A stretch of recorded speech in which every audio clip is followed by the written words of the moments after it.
live. Hello. Can people see us? Can people? It's probably working. It is probably working. Is it definitely working? I don't know.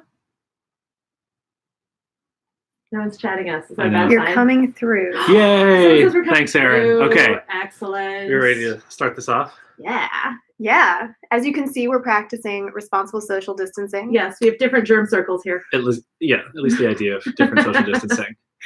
Let's kick it off. All right. My name is Jenny. My name is Ted. My name is Gray. And this is Alternamorphology Live. Quarantine edition. Yay. So we're going to be reading Alternamorphs number 2, the next passage. I'll bring this up so that everybody can see it. The terrifying bird. The great thing about this is that Jenny and Gray, neither Jenny nor Gray have read this. I read it back in the day. I did not own it, which makes me think that I read it in a Walden Books and put it back on the shelf. For good reasons, I'm sure. Yeah. But those of you who know how this works will understand that this is a good book to have two readers who don't know what they're in for. Yeah, Ted said that earlier. I'm not sure why the 2 thing is significant. Maybe there are 2 U's. I'm very nervous about this. You get just in general. Yeah. So last chance to guess. There are 3 Animorphs books that get riffed on in Alternamorphs 2. Oh, I forgot what I said last time. All right. Well, it's not 1 or 11. It's not 1 or 11. Any thoughts? 14. 14. Ooh. Okay. Because that's the Benny Hill soundtrack. I'll give you 5 between the 2 of you, so that's 1. 14. 14. And maybe the Alamist one. 7. 7. I think 12. I think one of us gets a morphing allergy. Okay. And there's 2 of us. The separation. That's a good guess. Last one. I'm gonna say there are gonna be some androids. I'm gonna go with 10. Okay, you're all wrong. Oh no! What? How could we be wrong? We had so many to think of. Okay, so first, the introduction to Alternamorphs 2. My name is Rachel. Who am I? Just a kid with divorced parents and 2 little sisters. I go to school, do my homework, hang out with my friends. If you saw me, I bet you wouldn't look twice. Just another suburban mall rat. Nothing special. Funny how that sounds like an insult. I bet you hate being ordinary. I bet you long for something to make you feel different and special. You're probably just waiting for something exciting to happen to you. Be careful what you wish for. Oh, no. One night, something exciting did happen to me. I was given a weapon, a wonderful and awful weapon. The ability to morph, to change from an average kid into an animal, into a bird or insect. Only 5 human beings possess this weapon. Me, Cassie, my best friend, Jake, my cousin and our leader, Marco, our own personal clown, and Tobias, our lost soul. 5 humans, unique in all the universe. Guess that makes us pretty special. But along with the power to morph came a mission. Save the world. I'm not kidding. This is no joke. See, Earth is being invaded by the Yeerks, aliens with weak, repulsive bodies, slugs, parasites. The Yeerks want our human bodies, our strong legs and hands, our sensitive ears, mouths, and eyes. They are taking over human hosts, entering their brains, controlling them, rendering them utterly helpless. So we fight, the 5 of us humans, and Axe, an alien kid, an Andalite. The Andalites battle the Yeerks throughout the galaxy, a war on too many fronts. One day the Andalites may send reinforcements to Earth. Until then, we fight alone. Each battle changes us, transforms us on the inside as much as on the outside. War is not a video game. In a real war, you make desperate decisions and deal with desperate consequences. You spill blood, and your blood gets spilled. You brush up against death. You change. You're warped until ever being average and ordinary again is an impossible dream. What a good Yikes. What would you do if you were given the chance to be different, unique, extraordinary? If someone offered you the ability to morph, would you take it? Would we take it? And if you did take it, how long do you think you would survive? Oh, no.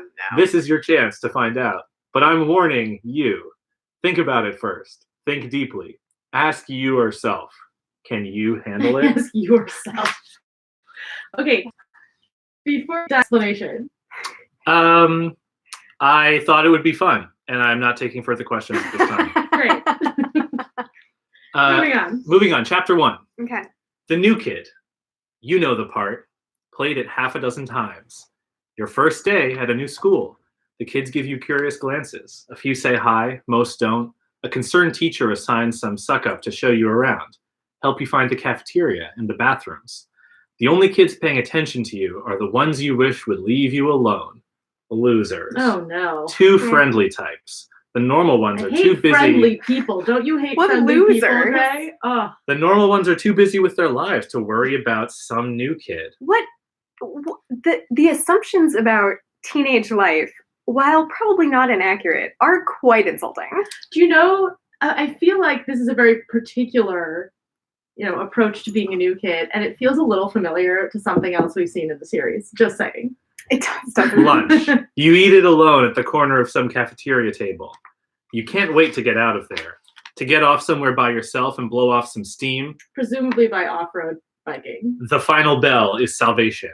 You head out on foot, exploring your new town. Where's our bike?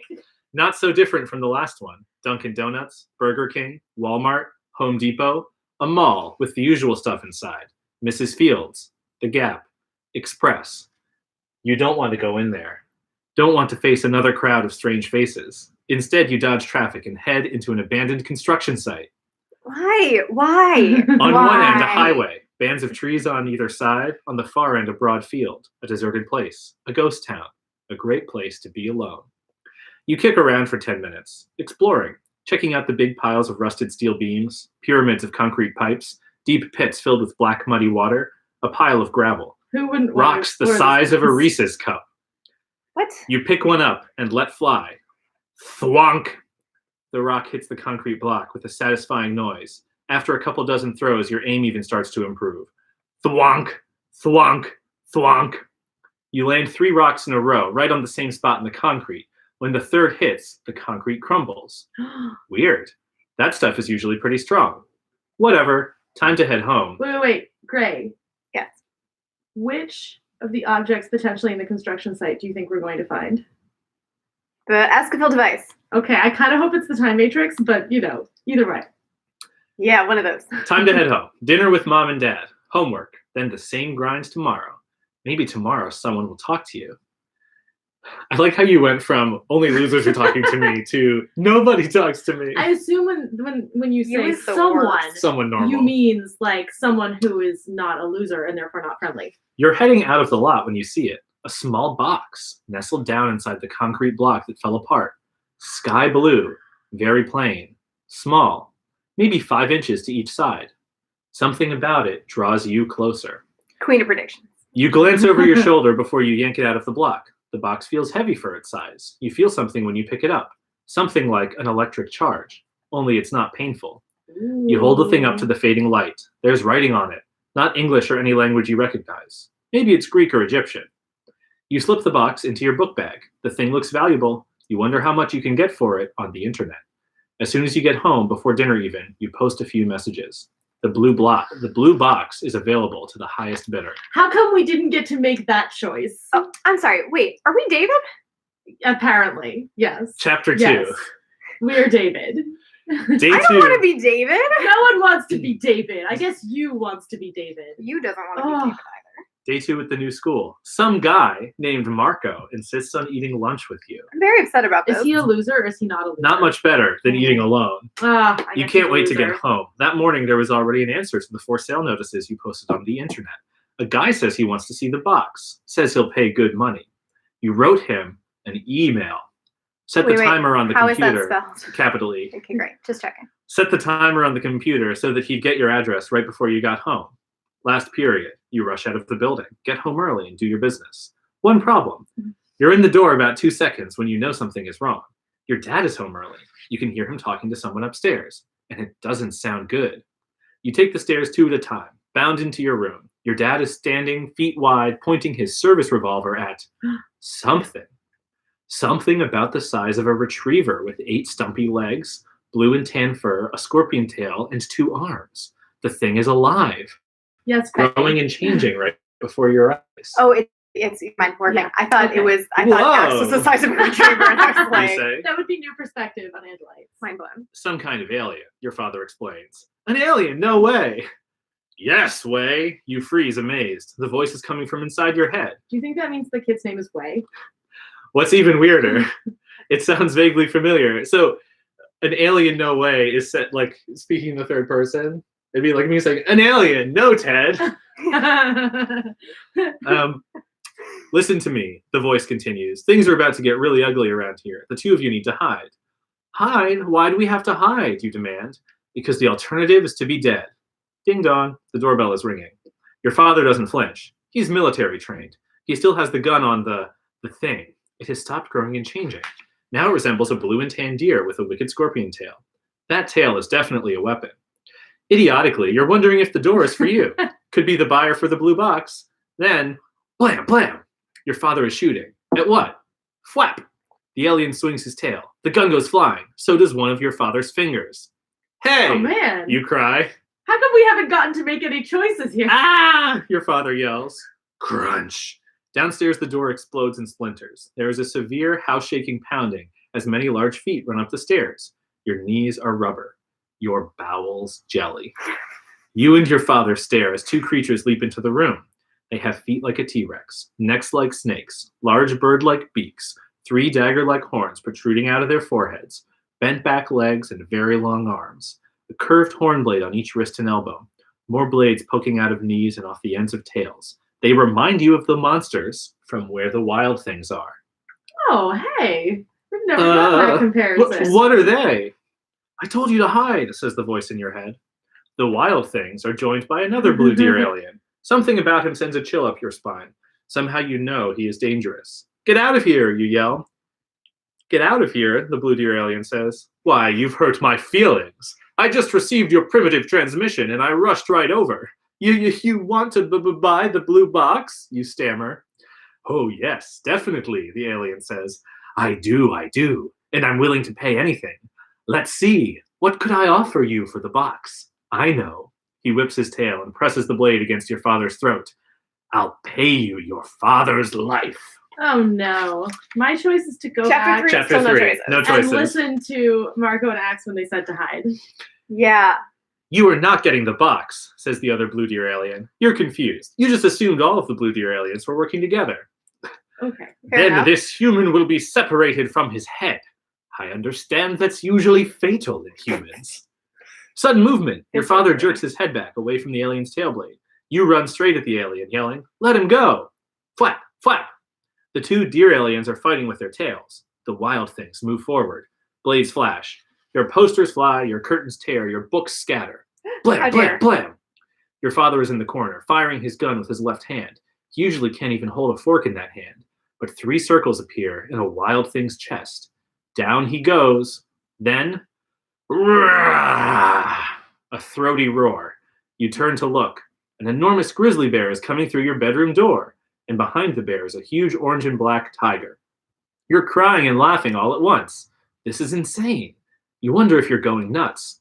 Suddenly you gag, heave. You're going to be sick. Maybe it's fear, but you're definitely freaking out.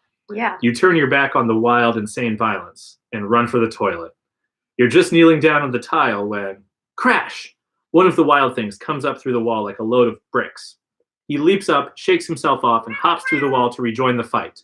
Forget throwing up. Time to listen to the voice in your head and hide. You climb into the bathroom and cower. The wall between the bathroom and bedroom is reduced to smashed 2x4s and torn sheetrock. You can see glimpses of the battle raging in your bedroom. Your father crawls in. He wedges himself between the tub and the toilet. He follows the action in the next room, wildly pointing his gun here, there. One of the deer aliens begins to change. His skin and fur turn purple, his shoulders bulk out, 2 legs shrivel and disappear, the others grow bigger and stronger. 4 arms sprout, 2 from each shoulder. The arms are wrinkly down in the place where the hands should be, and instead of hands, there are bony red points. Froof! The wrinkled skin at the bottom of the arm zooms right out like a rocket. The cone hits the remaining deer alien and knocks him to his knees. Instantly, the cone hand retracts and wrinkles up, ready to fire again. Now, let's make this simple. comes a commanding voice in your head. I want the blue box. I will have the box, or all of you will die. Oh no, wait, there's only one of me. Every part of You scramble to your feet. character, yeah. The box is in your backpack. Fine, you shout. I'll give you the box. Just leave us alone. No, another voice in your head. You have no idea where the voice is coming from, but you know this message is meant for you. Listen to me, the new voice says urgently. I'm on your side. We can get you out of here alive. But whatever you do, don't give up that box. A choice. What do you do? If you turn over the box, go to chapter 4. If you refuse, go to chapter 5. Should we see what people want us to do? Yeah, sure. People are impressed by the Wild Things comparison, and by impressed, I mean confused. They also are really enjoying Bridget's commentary. Yeah. She's been a punk. Choice that isn't just what to acquire morph. That is a good point. Turn over the box. Catherine, what? I mean, that reaction tells me that we already know what choice we're going to make. Why are we asking these people? Play it safe. Also, literally everybody wants us to hand it over. Wants to hand over the box? Why? Let's see what happens. They say that he's going to kill us if we don't turn it over. That's probably true. I mean, he's probably going to kill us even if we do, so. Yeah. Do you not want us to hand it over? Is that what you're trying to tell me? Bridget is very opposed to us handing over the box. I think she wants the box. What? Are you Cat wants the box. You're the worst. This is totally what Visser 3 wowould morph to invade our live stream. He would love cats. Loves cats. It's true. Wait, okay. Don't turn it over, turn it sideways. Thank you, Moon Kent. Throw it out the window. You guys have to make a choice. If you disagree, you could go different ways. Oh man, I can't give the box to Visser 3, obviously. No. All right, fine. Yeah. What do you think? Trust the animal. Not gonna turn it over? I think we should turn it over and see what happens. Okay, but all right. We can go different ways. My thought is, if we turn it over, it's going to be one of those, you died. Go back and try it again. I feel like if we don't turn it over, it might also be that. But all right, we can. If you want to turn over the box, we can do your way first. I still think we shouldn't turn over the box. Okay, I'm going with all of our live stream guests and the cat. All of them want us to turn it over to Visser 3. The cat is Visser 3, so obviously on their side. All right. Okay. Turn it over. Decision made. You can read this since it was Grace's choice. Okay, all right. Sorry, Jenny. You ignore the pleading voice in your head. You whip the blue box out of your backpack. Here, you say, trying to be brave. Take it. Get it, the commanding voice booms. One of the Wild Things yanks the box out of your hand. Now leave, you shout. Ha, ha, ha. These humans are such charming fools. Bring them as well. Yeah. Another Wild Thing grabs you, practically yanking your arm out of the socket. Roughly pulls you toward the door. You make yourself heavy, try to resist, but the Wild Thing just picks you up like a sack of flour. It's like trying to fight with a polar bear. It is not, as you will experience polar later. Bears would be more tired because it's too warm. They would be overheating. Good point, we learned. No! Let me go or I'll kill you! It's your father. He's being dragged down the stairs behind you. A Wild Thing on each side, picking him up under the arms. Through the living room and out into the kitchen, out the back door and straight into the back of a moving van. The Wild Things toss you down in the back of the van. Your father lands next to you. Then, screaming outside, your mother! When did she get home? She's crying and begging to be set free. A Wild Thing drags her inside, tosses her down next to your father. She looks wild, terrified. What's happening? We've all lost our minds, your father answers. What happened to your hand?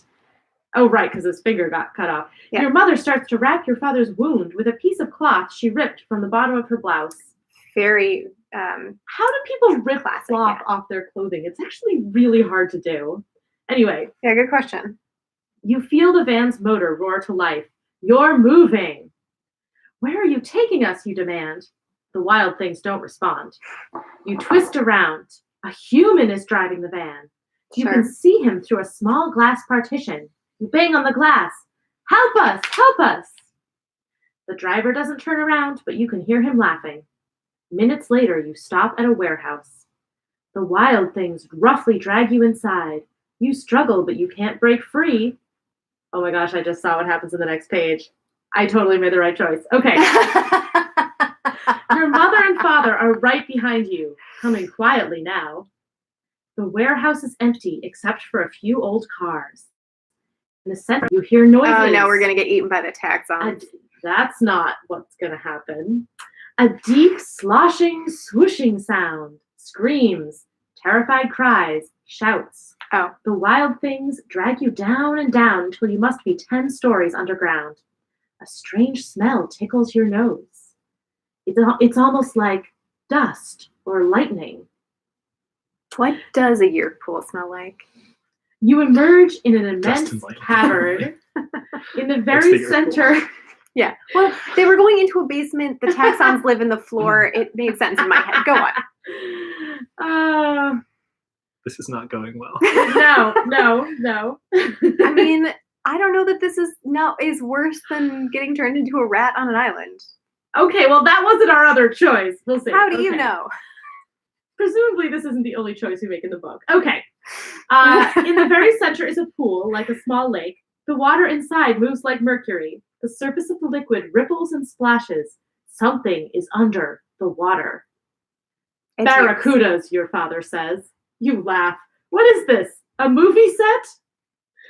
Your Dad. guard stops at the end of a low steel pier stretched out over the water. Your parents' guards head off to the right. Your mother is sobbing. Your father is struggling and cursing. Don't worry, your mother shouts. We're going to get you out of this, your father shouts. Hey, where are you taking them, you holler. Stop that. Stop! You can't do that, Visser 3 Cat. You're crying too. Now you notice the cages lining the edge of the pool. The cages are full of people, men and women and children. They seem hopeless, beaten down. Most of them are just staring off into space. One of the guards opens a door and roughly shoves your parents in with the others. Mom! Dad! You holler. Now the guard is dragging you down the pier. You kick and scream. You have no idea what's going to happen, but you know it's probably not good. Yeah. At the end of the pier, the wild thing pushes you down. It twists your head, forces your ear under the molten liquid. Then you feel it. Something tickling your ear. Something pushing and probing into your ear canal. No! You yell. Out of the corner of your Gross. eye, you can see it. Something gray and slimy. Oh, I don't want to see it. No. Like the world's biggest slug. And it's crawling out of the sludge and into your ear. It's still better than getting trapped as a rat on an island. I have no regrets. The pain is incredible, Gray. Worse than anything you've ever imagined, even getting trapped as a rat on an island. Weird that It says it right that. there. That's What a weird so out of weird. context thing. So weird. The wild things haul you to your feet and let go. You want to run, to flee, to help your parents. You're even willing to run to an island and turn into a rat. But you can't move your legs, can't control your eyes. What is happening, you wonder? To your surprise, someone answers. You are my host now. Suddenly, without wanting to, you are walking calmly down the pier. You want to see what's happening to your parents, but your eyes won't move in the direction of the cages. Forget them, says the voice. This is in just your a head. lot of detail for No! you got infested. Go Never! back. You yell. Then, who are you? Don't you know? I'm the yerk in your head. I've settled down into the crevices of your brain. I control your body now. How, you demand? The voice in your head laughs. You tried to bargain with Visser 3. What a fool! You're a slave now, a slave forever, and your parents will share the same fate. Ha ha ha! Ha ha ha ha ha! What were you thinking? Go back to page 11 and try again. Yeah, fair enough. All right. Well, I'm still saying. Also, two of my favorite comments so far. I would like a little yerk as a treat. Hilarious. Excellent meme reference. Nicely done. oh, fantastic. And then there's some conversation about how large the yerks are, that you can see them as you enter your ear. And I was also wondering that. Joyce reminded us that in book 1, Jake thought they were rat-sized, which I am horrified by. I do not remember that. And I hate it. Yeah. Thanks. So not to make this a competition, but I think the death count is Gray 1, or bad ending count 1, Jenny 0. Yeah. I'm still fine with our decision. Good job, everybody in the comments. We'll pick Way to up go, us. with chapter 5. Okay. No, you say defiantly. The box is mine. That's right. But it's too late. The terrible purple nightmare monster, the wild things, the deer alien, the bear, the tiger are all focusing on you. You back against the tile wall, getting as far away from them as possible. The grizzly moves first. It bellows, lowers its head, lands on all fours, and runs straight at you, like a runaway train. Behind the grizzly, like heat-seeking missiles, come 2 massive cone hands. They're heading straight for you. You close your eyes. My decision's going great so far. But you can't close your ears. Whump, wham, crunch. You open your eyes. The cone hands missed. Yes. Then, whomp. A mountain of bears sweeps you up and shoves you through the shattered plaster and glass. For 1 stunned second, you are flying. You can see the evening sky, a tree branch. You windmill your arms. Then, wham. The air explodes from your lungs as you hit the ground. Your spine crunches. Teeth slam together. You fall backward and your head hits the ground. Whoomp. Blackness. Ooh. So I got concussed. You got infested. I got concussed. Okay. You wake up amidst the smells of hay, medicine, and animal poop. You're surrounded. 5 kids standing around you in a circle. Solemn, tired-looking kids. One of them looks familiar. You're Marco, you say with a little laugh. We had lunch together today. Marco nods and gives you a little wave. The others introduce themselves. Jake, Cassie, Rachel, Axe. They explain about the Yeerks, about the invasion. What You about learn Tobias? some vocabulary. The wild things are called Hork-Bajir. The deer aliens are Andalites. What about my mom and dad, you ask? Marco walks over and stands right in front of you. Your parents have been taken to a secret underground facility called a Yeerk pool. Picture a sludgy cesspool of a pond the color of molten lead. Hork-Bajir warriors will drag your parents out to the end of a pier. They will... Marco! Shut up, Marco. Cassie says angrily. They will drag them out to the end of that pier, and they will kick their legs out from under them and force their heads down into the sludge. Seriously. You stare as Marco drones on. His words stab you in the gut. You don't absorb it all, but you understand your parents are slaves. Slaves of the saddest sort.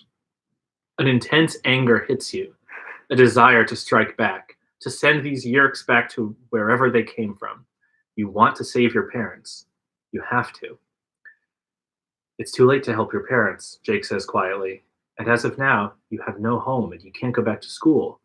You do, and the Yeerks will find you, and it'll be you taking that long walk down the steel pier. Your mind can't grasp it. You try to argue, to convince yourself it's just a trick, but they prove it to you. Axe, a disturbingly pretty boy, turns into an even more disturbing-looking alien. What you now know is an Andalite. I really like how apparently Axe is just so pretty that everyone finds him really disturbing. Like, he just challenges everyone's sexuality. There is one nice thing about all this, Cassie says. There is a compensation for all the danger and all the fear. Any animal you can touch, you can become. A dolphin, a skunk, a wolf, an elephant or a grizzly bear, Rachel says. Thank goodness we can be A gorilla, skunks. a shark, Marco says. A tiger, a fly, a cockroach, Jake says. Any animal, any size, but only for 2 hours at a time. You can never stay in morph for more than 2 hours. Why, you wonder? And then you meet Tobias. He was trapped in his red-tailed hawk morph. Now, he lives his life as a bird of prey. They give you a few hours to think about it. You take a walk in the woods behind Cassie's farm. You try to think, but your mind refuses to track. Your jaw hurts. Your back aches. You keep thinking about your parents. Unreal. Your whole world shattered, ruined. You feel hopeless as you head back to the barn. The others are waiting for you. I'm ready, you say. Why is this not a choice? Okay. Someone produces the Many box. Your box. The box that destroyed your life. They toss it to the alien. Press your hand on the square nearest to you, he tells you. You step forward and press your hands down on the cube. It tingles, you say. You may remove your hand now, the alien says. You do, thinking that the experiment has failed. You don't feel any different. The others are guarded, but they smile and shake your hand. I want to try it, you say. Cassie leads you into a horse stall. Put your hand on his neck, she tells you. The horse turns and gives you a surprised look. Then he ignores you, going back to eating his hay. His fur feels rough and warm. Focus your mind, Cassie says. See a horse in your imagination. Think about him, he is, what he represents. You close your eyes, concentrate. Now take your hand away, Cassie says softly. You have the horse inside you. His DNA is in your blood. You can become him. Try it. This is ridiculous, you think. But you have to be sure. You close your eyes. Imagine the horse. Nothing happens. All you feel is a little itching, a distinct sensation in your legs. Your eyes jolt open. The horse is panicking, rearing up, nickering just a foot away. When you look down, you understand why. Your chest, your hands are covered with sleek brown fur. You can see your hair flowing around your waist, but it doesn't look like your hair. It looks like a horse's mane. Ah! You scream. Watch out, Rachel says. She pulls you out of the stall, away from the panicked horse. You stumble back blindly, mesmerized by the sight of your feet exploding out of your shoes, growing, rounding, turning into hooves. Your body is getting longer, heavier. Lump. You fall forward onto all fours. The horse's mind creeps in. It's nervous, frightened, but not as frightened as your own true mind. Cassie leads you out into the pasture. It's gray, raining, but the fresh air quiets the horse's mind. Without thinking, you begin to run. Amazing! You feel strength flowing through your legs, your back, more power than you have ever known.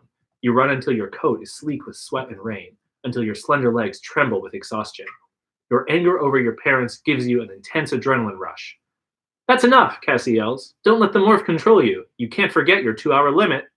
Suddenly you have a new fear. How will you ever undo these changes? Will you ever be human again? No. You walk back into the barn and focus on your own body. You almost cry with relief when the changes begin. The others are waiting, watching you curiously. How was it? Rachel asks. Fun, you admit. Cassie smiles at you. Morphing isn't a game, Jake says darkly. No, you agree. It's a weapon. And I'm ready to fight the Yeerks. Yeah, Okay, let's fight the wait. Yeerks. A couple things. Okay. We did not get to choose a morph No. in that chapter. I repeat that this is one of the dumber decisions the Animorphs have made. Mm-hmm. And Recruiting also you. recruiting you Yeah. in general, and Yeah. David in particular. And Uh-huh. also, they had to concentrate on the morph to acquire it and to make the change. The Hidden is a completely nonsense book, and I'm still mad about it. Okay, well that's true every time they morph. I know, I except really want for in the Hidden when suddenly Alternamorphs ants. 3, where you start as a buffalo and then gain the ability to morph. Okay, Poor Buffy human. you ready for chapter 6? This is where it's going to get interesting. Ooh, okay. Okay, well, good. Sure. The pleasure fades out of Cassie's face. A weapon. Yeah, I guess that's what morphing is for us. A weapon we can share now that we have the blue box, Jake points out. You feel their attention slip, shift, and lock on to this new topic. They debate using the blue box to make an army of Animorphs. Oh, come on. No. You try to follow, but it's like when your parents talk politics or discuss the stock market. You don't really know enough to have an opinion, and nobody asks what you think. Oh. Jake, Rachel, Marco, and Cassie do most of the talking. Axe offers an occasional opinion. Tobias is mostly silent. He's in his red-tailed hawk form up in the rafters. Even though he doesn't say much, you somehow never forget he's there. Good, he's the best one. You feel left out. The 6 of them, they're obviously a tight group. You suddenly hope the others use the blue box again and again. Then you won't be the only outsider. The rain is plinking on the barn roof, and the animals are rattling in their cages, and Tobias is preening, and Rachel's voice is rising as she argues a point, and Marco is rolling his eyes at her when it all stops. What? All of it. Every sound. What? Silence. The rain. Silence. The Animorphs in their debating poses. Frozen. The barn full of animals. Stopped dead. Oh, Frozen. no. Still. Motionless. Everything and everyone. It's the FNL nest, isn't it? Except for you. You look up at Tobias. He has one talon off the rafter, wings half open for stability, frozen in an impossible pose. Slowly, cautiously, you move to the door. Raindrops hover in the air.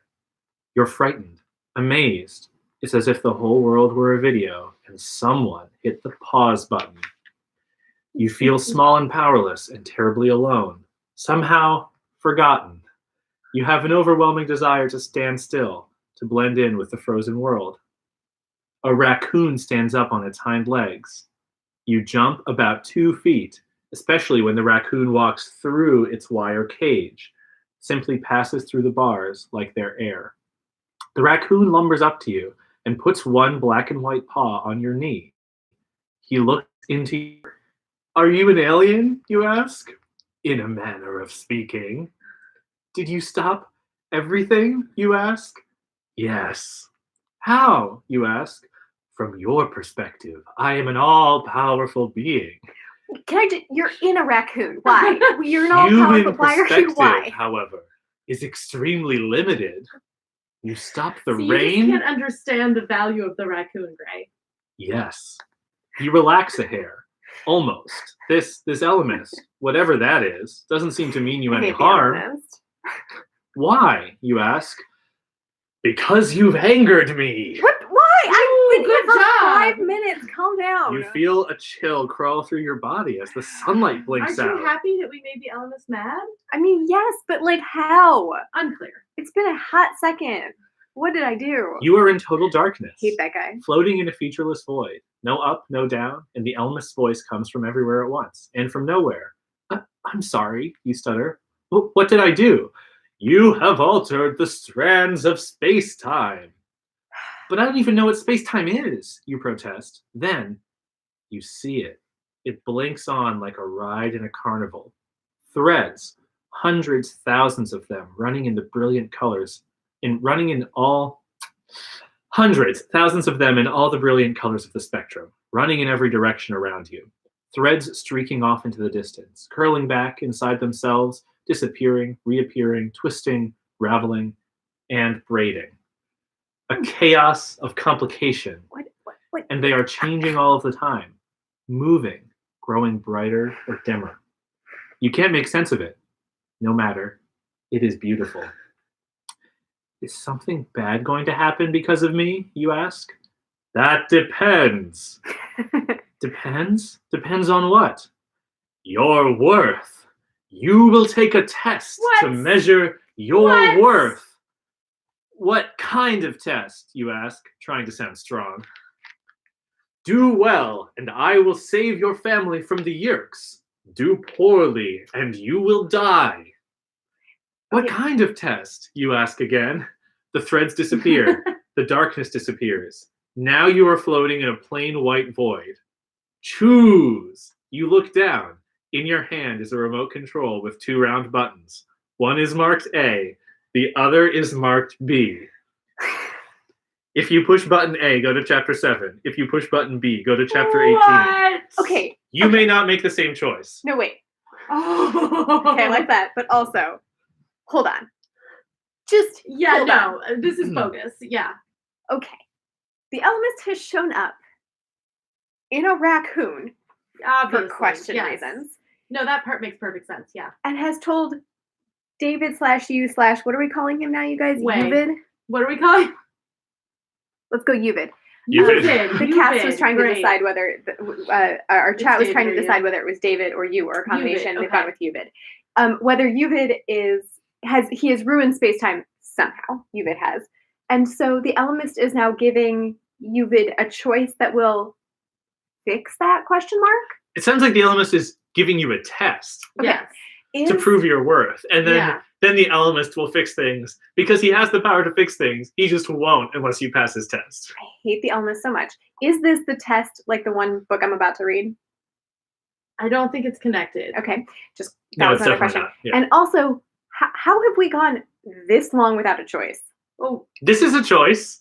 It's a great choice. A completely arbitrary one. okay, here's my objection. What the heck? People alter the strands of space-time all the time. That's what being alive is. What did Okay. Uvid do? Clearly, Yes. Is it because we made one choice and then turned back to page 11 and made a different choice? Is that what made these chapters show up? Surely not. surely this is a deep and well-justified mystery that will be explained by the end of our time today. Yes, I also am confident in that. Thank goodness.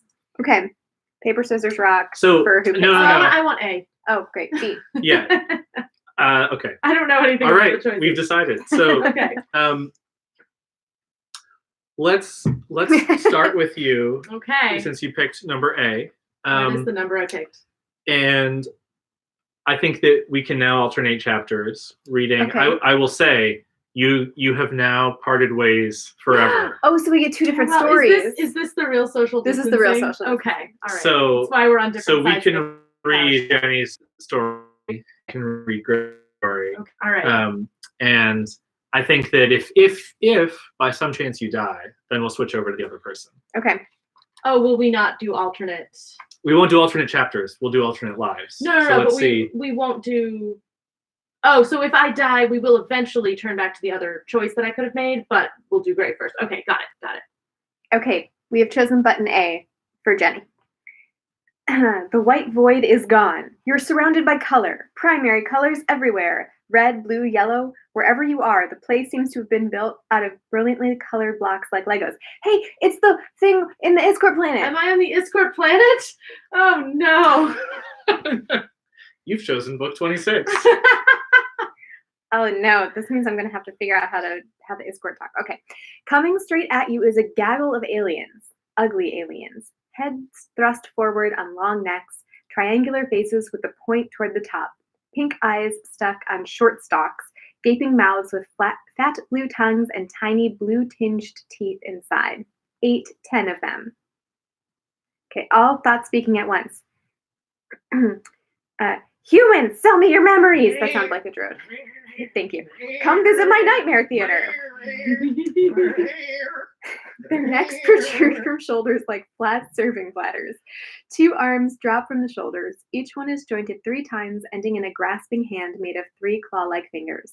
The aliens' knees hinged the wrong way. The bottom part of their legs lay flat against the ground, extending forward. The feet are naked and have 1 long toe and 2 short ones. The grossest part is their midsection. It's an accordion made of veined pink flesh. It moves up and down, wheezing and whining as the aliens beg. Thank you. Your eyes will fetch top dollar in the best boutiques, especially if they are still attached to your head. Your nose hairs are too long. I will braid them for you. Thank you. Wow. You shrink back in horror. That's when you realize you're a dizzying distance in the air, inches from the end of a platform miles from the ground, a platform with no railing. Fall, and it would take a couple of hours to land. Suddenly, you feel dizzy. Watch it! Axe uses his tail to pull you away from the edge. Back off, Jake says to the aliens. He roughly pushes one that comes too close. Escort, Cassie says. She sounds puzzled. You're relieved to see all the Animorphs are with you. So they've already been here, I'm gathering. I guess. Anyway, yes, go on. They have. Also relieved they seem to know where you are. What are we doing here? Tobias demands. Don't you remember, Marco asks? We joined the frequent fighter plan last time. Marco, shut up. One thing we are not doing is selling my hair, Rachel says firmly. It took me weeks to get a decent ponytail after my last escort trim. I assume the Elemis transported us here, someone says. You realize you've never met the kid who's talking. He has brown hair just a little over his ears. Can I retroactively sell Ted's hair? I don't know, Ted, can she retroactively sell your hair? It's probably not one of my choices. Go on. Not yet. Hi, you say. Hi, I'm Eric King. Something tells me this is not a vacation, Jake says. You are correct. You clear your throat. Turns out the Elemist was a little annoyed we made another Animorph, you explain. That's what he was annoyed about? Man, fuck this guy. Okay. You will fight the Howlers again. This time it will be 8 against 7. Wait. So in this world, they've already been to the Iskor planet, but they haven't made a David. So they skipped over 20 through 22, but they have done 26. Apparently. Okay, great. You will have an extra ally, for better or for worse. Why do I get the idea he knows something we don't? Marco asks. Rachel shrugs. We won last time. How hard will it be to beat them again? I will erase your memory of this place. Oh, You will begin the test again. That is so not fair, Marco says. Good point. yeah. What's not fair, Jake asks. Huh? Marco asks. What are you talking about? I don't know. And to the newest Animorph, choose your morphs. I will provide you with those you do not have. Andalite, Shark, and Komodo Dragon. Komodo Dragon! Finally. Or Queen of predictions. Wow. Or Fly, Hawk, and Hork Bajir. What is this, McDonald's? Marco asks. Do you want fries with that? Axe's main eyes flicker toward you. Why? Does he dislike the idea of you morphing an Andalite? Your friends cannot help you. Choose. Okay. If you choose Andalite, Shark, and Komodo Dragon, go to chapter 8. That's the most useless group of morphs for the situation I've ever heard. If you choose Fly, Hawk, and Hork-Bajir. I choose that one. That one? Okay. Yes. Andalites are terrible versus the Howlers. We've already seen that. Good. We're not in water, and we didn't see any water last time. And I have no idea what a Komodo dragon is going to accomplish. To fight people and give I don't them know. bacteria. Catherine wants you to morph an Andalite, though. Oh, We'll go to No. chapter 11. Okay. 11.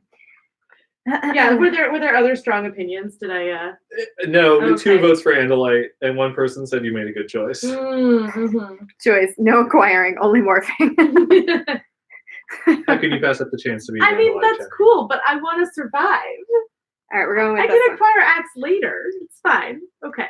You're behind Jake, Cassie. Oh, wait. Become a shark and have Marco throw you. Marco can't throw Oh, things. should I read the next one? Yeah, okay. Rachel could throw me. You're behind Jake, Cassie, and Marco as their bodies begin to grow muscles, fur, and claws. You can hear Tobias's wings fluttering above you as he gains altitude. Axe and the Howler face off, circling each other for half a turn. Then, whap! Axe slashes out with his tail blade, knocking the Howler in the shoulder, spinning him around on his weird Lazy Susan waist. The Howler uses the momentum to bring up a weapon. A Why Dracon isn't he beam. howling? He fires. Axe dodges. The shot goes wide. You're confused. Everything is happening Yes, I so am. fast. You've only morphed once. And Wait, you've what? never been in Oh, battle you before. morphed the horse, right? What should I morph, you demand? Nobody answers. The Howler aims again, point blank at Axe's head. Axe, go left, Eric yells from his place under the steps. Tobias swoops out of the air with his claws forward, aiming for the Howler's sky blue eyes. The Howler brings up a hand, moves sideways. Hawk, you decide. 6 more Howlers, Eric reports, coming up the stairs. Forget the battle more, Jake says. His orange and black tiger fur rapidly begins to fade. His muzzle collapses, and his human mouth reemerges. Go fly! That means everyone. You focus on the fly DNA inside you and begin to shrink. Spiky legs grow out of your chest. Your internal organs melt away to be replaced by simpler insect organs. Your mouth and nose sprout out to become a horrible long proboscis.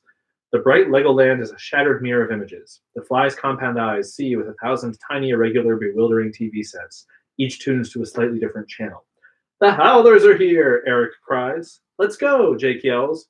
You power your fly wings and take off like a jet helicopter. Straight up, you see massive red and black hands reaching for you. One gets close, and you hit reverse, zipping back through the clutching fingers. With your compound eyes, the Howlers seem to be made of glowing purple and blue with pulsating black veins. The facets in your funhouse mirror eyes break them into pieces.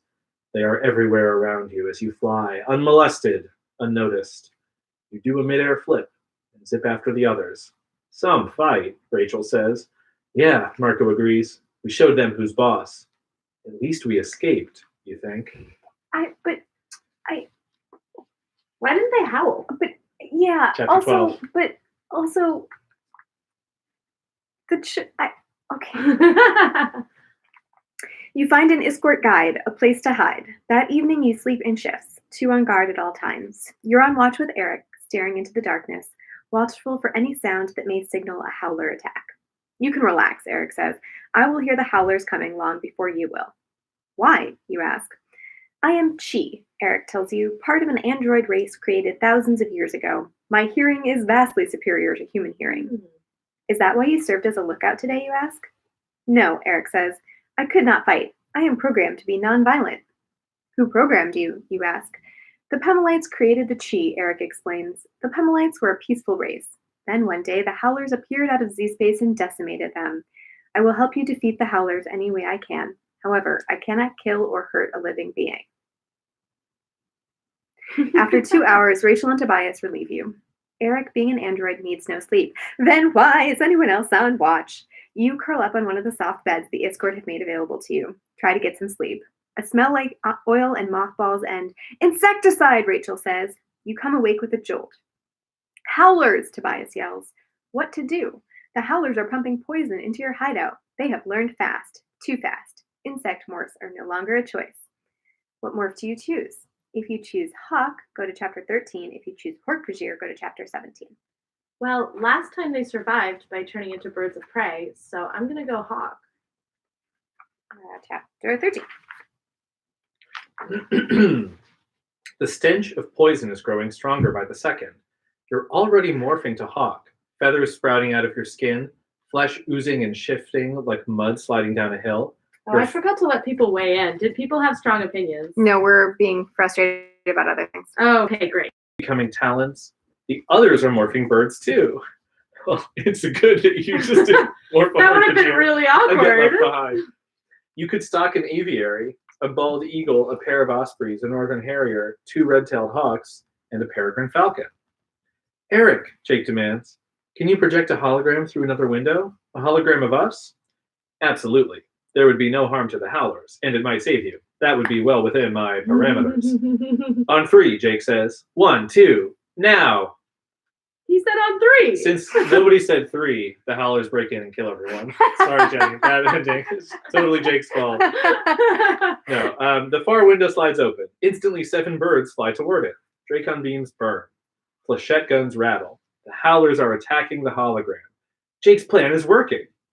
The near window opens. You spread your wings and flap with all your strength. You blow out of the window, flapping like crazy, desperate for every foot of distance. The others instantly pull ahead.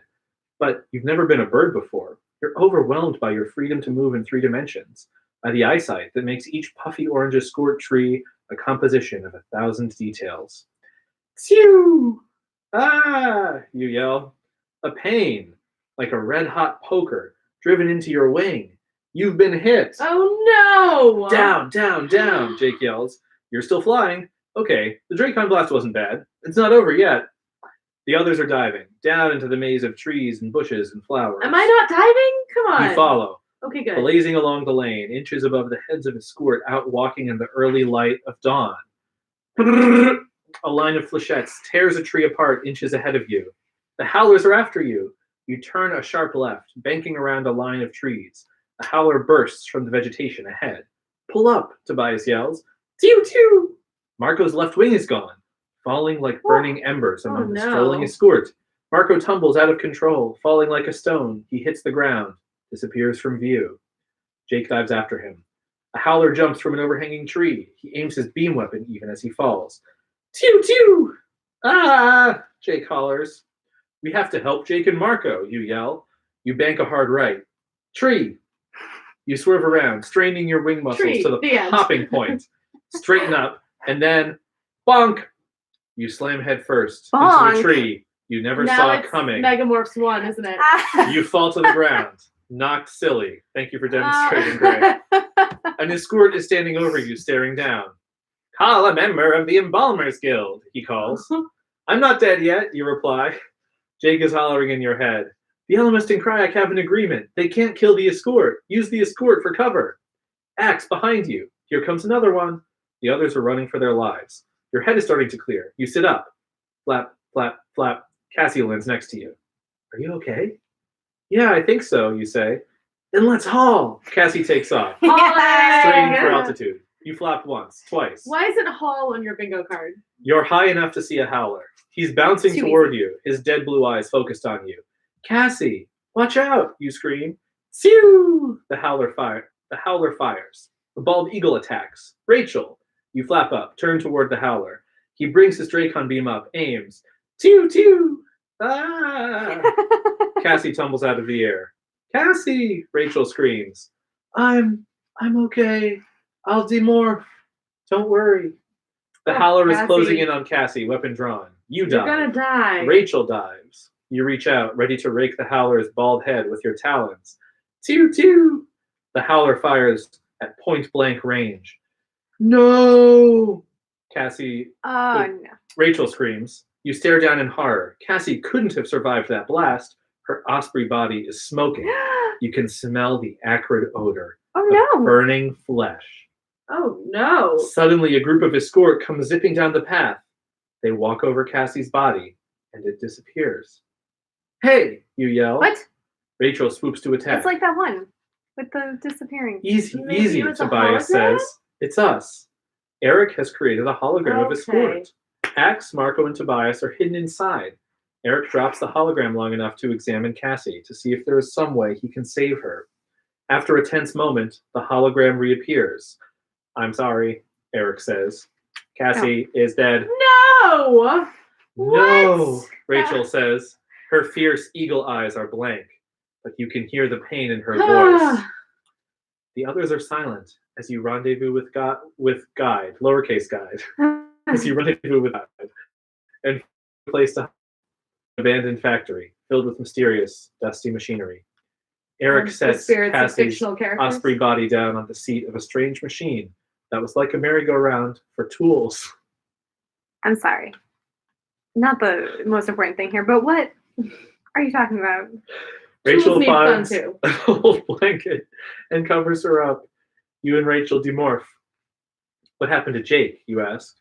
I saw him go over the edge, Axe says. Oh, man. Is he gone, you ask? No, Tobias says harshly. I'm going to find him. I'll go with you, Rachel says. No, Tobias says again. If the Howlers attack, you'll need maximum firepower here. I'll go alone. Tobias leaves. As soon as he is gone, Rachel turns to you, her eyes shining with grief and worry. Her intensity frightens you. Fair. Yeah. This is all your fault, she says quietly. Rachel, I mean- how could you? Marco has also demorphed and watches silently from a few feet away. Rachel, X says, we are all sad. Blaming one another will not help. Rachel's eyes are locked onto yours, blazing with anger. Come on, Rachel. It was a battle. My fault? You ask meekly. I do not ask meekly. You got Cassie killed, she says. You were there too, Rachel. Rachel, Marco tries, but Rachel doesn't back off. She's right up in your face. I want you to promise me something, she says. Uh-oh. What, you ask? That you'll stay out of the way from now on, Rachel says. I don't want you getting anyone else killed. I don't know how much that's going to help, but all right. A choice. Yeah. Do you promise? If you do, go to chapter 14. If you refuse, go to chapter 16. Wait. Okay, Catherine, is this the choice where you're really invested? Say no, say no, say no, Catherine says. Say no, I don't promise. I assume. Okay, all right. Say no, Okay, 3 exclamation points. Probably I that. really want to see what it is that Catherine is so invested in. So I will refuse to promise. If you refuse, go to Okay. chapter 16. Rachel's going to punch you real fast and then you're going to die. Yeah, Rachel Maybe just- I'm gonna punch her. Okay. That's probably not gonna happen. Someone shakes you awake in the middle of the night. Axe. Gas, he says in thought speak. Use your fly morph. We have to get out. You're groggy, confused. The room is black, a darkness so deep it is featureless. You hear someone pounding at the door, the others rushing around. You morph. You can't see the ground rushing up, your nose stretching out, or the fly's weird compound vision blink on. But you are more aware of the changes going on inside you. You're not in pain, but you can hear the slooshing, slurping changes. Then, a rush of air, not much, but clear to your fly senses. Something clamps down on you. You power up your wings, take off. A ceiling, you zoom forward. A wall, you hit reverse. Another wall. Bzzz. Your wings hit against the ceilings and walls, making a sound like an insect trapped inside a glass. A glass. You're inside a vessel 10 times taller than you and half as wide as... okay. Sorry, I thought it was half as wide as you, and I was like... How are you inside it? I have questions. No, that's not what I meant. Okay. Trapped. Axe, you call? Jake? No answer. Demorph, you think. You focus on your Did own they body. just trap you? I'm pretty sure you're trapped as a fly. Demorph, you think. You focus on your own body and begin to change. Soon you are a strange lump of flesh pressing out against the walls. But the vessel doesn't break. The walls and ceiling press in, crushing you. No, no, no! You morph back to fly. You're beginning to panic. Have the Howlers captured you? No, that can't be right. Howlers don't take prisoners. Howlers attack. They're not about stealth. Then you remember. Catherine says, ha ha ha, all caps. Yeah, no, I had a feeling it was going to be really, really, really bad. But, like, I'm sorry, what justified this? What did Because you my didn't character do? promise. You I killed didn't promise Cassie. to stay out of the way. Yeah, That's no, the You're a animals never liability. stay out of the. Why am I a liability? because the Elvis said he screwed up the whole timeline. That's not legit. And the Elvis is punishing Also, everyone because Why of you. is the Ellimist you did not give you the ability to become an Animorph. No, the Blame other Jake. Animorphs did it. And I mean, Cassie, I guess, was in the position she was in because I got hit. But like I don't think like my character even did anything wrong in the battle. Chat is pointing out that Rat is better than this. Yes. Well, because And- wait to find out what happens to the fly. Okay, Rat is better than this, but also it seems like the Animorphs all agreed to do this. Yeah. And no, I hadn't tried to kill any of them. I didn't go David on them. No. This is the most. Did they put the blue box back They in put the the blue box construction back. site?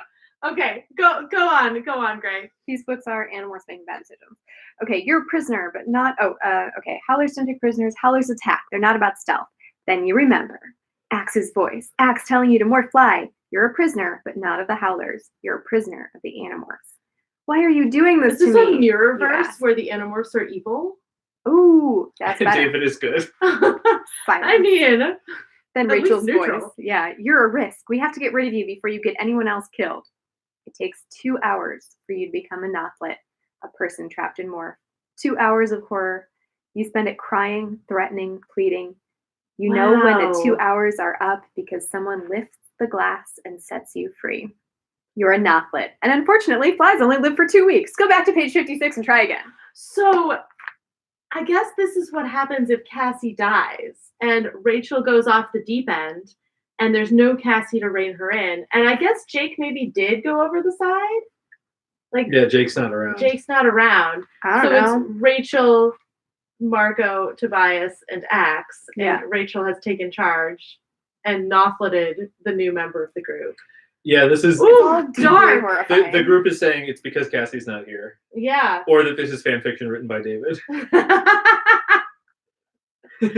Catherine says this is the best ending in any Choose Your Own Adventure book ever published.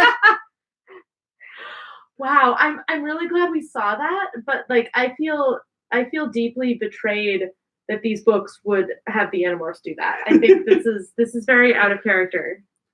This is like, Neanderthal it's says truly the first ending was actually the good one because the Yerks are the good guys in this book. Oh no! Okay, so Gray had the We good made the ending. right Great. decision the first All time. right, so it's Okay. so I died. So go back to- it's Yeah. your turn. Well, do you want to? No. Now, We'll do now that we're going to later. read. Yeah. Okay. Now we're I don't know when that pursuing the is. other path. So unfortunately, your perfect record was tarnished. Now You it's know, One to one. I One to knew one. I knew what I was doing. I knew that following Catherine's lead would result in the most horrifying ending possible. So Okay, so now we're gonna choose. Button Take B. responsibility. button B. Shall I Chapter start? yeah, Very chapter 18. Here you okay. go. The white void vanishes. You're in a forest, surrounded by trees and massive shoulder-high ferns. Dinosaurs! Are we in the dinosaurs? I chose so good. You chose so good. You chose so good. I'm so happy. Wow. Bright buttery sunlight filters through the leaves. Wow. You jump. A grunting, snuffling sound is coming from behind you. You hear branches being pushed back. Something moving. Something big. What's that? Cassie asks apprehensively. Axe turns in a slow circle, tail blade ready. I'll check it out, Tobias offers. He flaps up through the trees. Crash, crash. Still behind you, but closer. Wham, wham. The ground shakes with the impact tremors. Something is coming. Run, Tobias shouts. You don't have to be told twice. Crash, crash, crash. I'm sorry, it's probably more like crash, crash, crash. The earth trembles. You have to fight to stay on your feet, to keep moving forward. Right behind you. You glance back. I'm gonna need water for this chapter. What you see almost makes you pee in your pants. You're being chased by a reptile, but it's a reptile out of a Godzilla movie. It's half the length of a football field and the size of a small house. Its jagged teeth glimmer wetly. It also has a lot of feathers, probably. T-Rex? You mutter in horror. Impossible! Crazy! And only a few feet away. Roar! Run! Your heart is hammering against your ribcage. Your skin is covered in cold sweat. You're screaming, crying as you flee. Leaves slap your face. Twigs, whip your bare arms. The others are ahead. I have bare arms? How did that Yeah. happen? Well, Rachel is in Y space inside okay. your head, and she Great. morphed the bare arms. Yeah. You catch glimpses of the others ahead. Okay. Crash! Crash! You push hard, run all out. The T-Rex is gaining. Maybe a foot away now. Fortunately, it has little arms. Yeah. Crash! Crash! Crash! Crash! A root catches your foot. You're flying, tumbling. Then, hit the ground hard. You can't breathe. Can't move. You're frozen from sheer panic. Good. Down comes the T-Rex's head. Hungry eyes lock on your gut. You can feel the heat of breath on your face. It smells rancid. This is the end.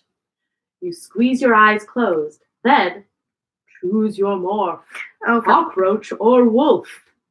okay. The Elemist. I just don't like him. What are you doing, you yell? Trying to get me killed? You open your eyes, expecting to be safe, expecting to see the world on pause. Roar! Inches away from your nose, powerful jaws open. It has no concept of social distancing. It really doesn't. You This see, T-Rex is definitely going to get coronavirus. you see rows of teeth, a sofa-sized tongue. Ah! You scream. Crunch! The T-Rex chomps its jaws a hair's width from your right ear. You grab your ear with both hands, crying, trembling, forgetting not to touch your face. Choose. Definitely cockroach, right? All right. Do It's we roach pick or wolf. cockroach or wolf? Yeah, I got enough backup for this. Okay, go ahead. Yeah, it sounds like a Cockroach. great choice. All right, go to chapter 19. I can't believe they don't give you page numbers. It's the next one. Oh, good. You roll, stumble to your feet. What good is a roach morph? What good is any morph now? T-Rex is going to turn you into dinner before you have a chance to morph. The massive head comes down again, so close you can see the pebbly skin look into one dark, damp nostril. Instinctively, you dodge behind a tree. You focus some small part of your brain on the roach. Imagine the small, easily compactable body. Long to become it. The T-Rex Nice. screams with rage. Wham! Wham! It's coming around the tree for you. You can't hide. You can't outrun it. You can't morph fast enough. Only one chance. You run straight for the gaping maw, get splashed by dripping dinosaur saliva, graze your back on the huge chin. You run through dinosaur legs as big as massive columns, under a belly that rises above you, like a low-slung, pebbly gray ceiling. The T-Rex can't reach you, can't get its massive head under its legs. It leaps up and spins around, turning almost gracefully, except for the tree it knocks over with its tail. As you run, you're starting to shrink. 4 feet, 3 3/4, 3 1/2. Looking down at your feet, Boy, you see go your faster. chest. You see your chest cover with an armor. Looking down at your feet, you see your chest cover with an armor plate of brown cockroach shell. Grammar, who knows? Okay, It's whatever. disgusting, but at least it means the morph is working. Your fingers melt together. Next time you look, they've formed a single many-jointed bug leg. Splout! Splout! I'm sorry, Splout? Splout! Antennae jump out of your forehead as you run out from under the T-Rex's tail. Your body is growing clumsy as your legs start to thin. 3 1/4 feet, 3 feet, 2 3/4. You hunker down, trying to hide beneath the ferns. Your waist pinches together. The lower part of your body swells to form a bloated insect abdomen. Your skull melts away. Your ears and hearing fade, making the roar of T-Rex sound far away, which is a good thing because the T-Rex is close. It is patiently sniffling through the ferns, searching for you with its Buick-sized snout. The roach mind bubbles up at the same time. Extra legs suddenly pop out of your chest. I'm cool, the roach mind seems to say. The roach is happy under the ferns, calm, collected. Then, chomp!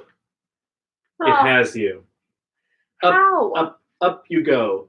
A 2-foot roach impaled on an even bigger dinosaur tooth. Fair enough. High into the air. Really Wet. thought I could do that faster. Pink. Warm. Yeah. You're in T-Rex's mouth. lolling in a pond of spit just under its slab of a tongue. Somehow you manage to keep your concentration, to keep morphing. Now you are a foot long, half a foot. You pop free of the massive tooth. You're ripped practically in two, but somehow you're still alive. T-Rex clamps down, but now you're more roach than human, and the space between the dinosaur's teeth and gums seems like a huge pink cavern. Go toward the light, you think. Now the roach mind is starting to panic, to protest. You fight for control. You crawl right out over the T-Rex's lip and out onto its pebbly skin. Must. The T-Rex gives a massive swing of its huge head and sends down, down, down. You catch a flash of blue, green, brown. Thunk! You land on your back in the mossy soil, wiggling your legs in the air. You stretch, scramble, and flip. You're right side up and alive. Killing a cockroach is hard. Yeah, it is. As we've learned. Okay. No choices, huh? No choices. No. Do you have your T-Rex? I do. Oh, we have to show the people the T-Rex. Okay, we'll wait. Gray is going to get her OT3 Rex. We'll just sit here with the Andalite banded cat. Pretty sure the Stop and Shop is totally sold out of Splout these days. Yeah, I've been enjoying all the Splout commentary. Oh, throw up my hands and Splout. The Tri-Rex is coming. Yes, it is. You know you make me want to Splout. This is amazing. Splout. You want to Splout, Bridget? Bridget is Visser 3 and thinks that splouting is beneath him. Bridget is Visser 3. Yes. Here comes the Tri-Rex. Okay, this is my gift from this is the Animorphs Tri-Rex. Yeah. It's pretty great, is the thing about it. Have you ever transformed it? No, I'm worried about it doing it. What happens if I break it? Look at how cool this thing is. Wait. It goes like... That's the crashing sound, but it was chasing you through the forest. And can you make the hurrah sound? Oh, we should have had it for Foley work just now. Oh, man. Okay. We can edit it in later. And then show how the tail whips. And oh yes, and this is the whipping motion. It goes... Show them Jake's hands inside the mouth of the T-Rex, which is truly horrifying. Like this whole thing is actually like very scary. If you look inside its mouth, there are Jake's hands. Why hands? Like just now Uvid is. Or Uvid's hands. There are other hands in its stomach. There's a lot of hands going on in this. It's very terrifying. There's half a cockroach in its mouth. Excellent. Amazing. It's just, I love it, but I'm also very confused by it. Like I don't understand why why the hands are all where they are. Why didn't Uvid have the choice to morph the T-Rex? Because the Alchemist is a jerk. Oh, that's true. Obviously. It's just hands everywhere. All right, let's find out what happens to Uvid the cockroach. What happens to the cockroach? You squish yourself down under a nice piece of moss next to a tree root. The roach body makes itself small, stays perfectly still. The T-Rex doesn't know you fell out of its mouth, isn't interested anymore. It has found new prey. Watch out, Marco! Coming up behind you! From your hiding place, you can't see what's happening to your friends, but you notice their calls and shouts are growing distant. Even the T-Rex's footfalls fade away. You're a bug alone in Dino Land. Yeah, just that sound getting quieter and quieter. Now what? Find the others, you think? That means demorphing. Has to. Catching up with them as a roach would take forever. Reluctantly, you concentrate on your own body and feel the changes begin. Antennae dissolve. The roach's exoskeleton softens into human skin. The roach's exoskeleton softens into human skin. Extra legs wilt and slurp up into your chest. And you grow. Up and up, out of your safe moss hideaway, zooming up to your own true height. A grinding sound as your bones grow back and join together to form a skeleton. A slish slosh as your stomach, kidneys, pancreas, and blood vessels spring back. Wow, That is that's very specific. specific. You But don't only get those any things. other Yeah. organs. No spleens, just a pancreas. No liver. Your heart reappears and immediately begins banging against your rib cage. Let me out. Now you're a human alone in Dino Land. You walk, then trot, then start to run. You guys, wait up, you shout. Nobody answers. Following the trail isn't difficult. You can see the snapped saplings and crushed ferns where the T-Rex pushed through the forest. You can follow the dinosaur's talon prints. There's one every 5 or 6 feet. You run until your lungs burn and your side aches. You slow to a walk and trudge along. Your bare feet are bloody and bruised. Sounds of the forest terrify you. Twigs snapping, leaves crunching, something scampering through the low vegetation. The light under the trees starts to fade. The sky shades from blue to deeper blue to red somehow. The trees around you begin to lose their sharpness. Twilight is coming on. Then night.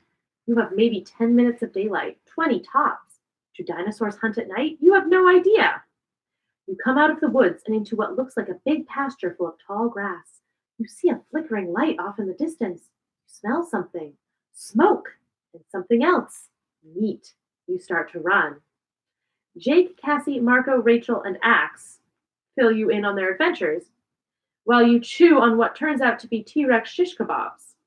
Where's Tobias? I don't know. Tobias never seems to be here when we list the Animorphs in this book. What the heck, man? Here's the deal. But you haven't forgotten him, Yes, even though no, he's I not saying haven't. anything or doing anything. You've Also- been in Tobias forever. He is also on the cover of this book. That's true. It's the Tobias cover. But I'm so confused. It's because Tobias is secretly Ellimist. Okay. Here's the deal. Axe killed the T-Rex seconds before it killed Marco. Cassie figured out how to turn the T-Rex hide into food and shoes. Rachel used a couple of twigs to start a fire. After eating a couple of chunks of meat, you are starting to yawn big time. Let's see it. Ah, exactly like that. The run through the forest, the constant adrenaline rushes are getting to you. Your eyelids are hard to hold up. So is your head. The others are still talking, still discussing the situation. You stretch out on your side next to the fire. You make a pillow out of your hands and close your eyes. Almost immediately, you fade into a dreamless sleep. At first, you're not sure what wakes you up. You stare at the black night, roll over and blink at the blazing fire. Cassie and Axe are on their feet. Rachel is shaking herself awake. Everyone is staring out into the darkness. What is it, you ask, sitting up? Jake's voice. He's running out of the darkness. Everyone, get out of the way, he yells. Stampede! Stampede? Marco demands incredulously. What is this, a cowboy movie? Move, Jake yells. Do you morph roach or do you run? Wait. Okay. I don't have anything that flies, do I? You only have 2 morphs.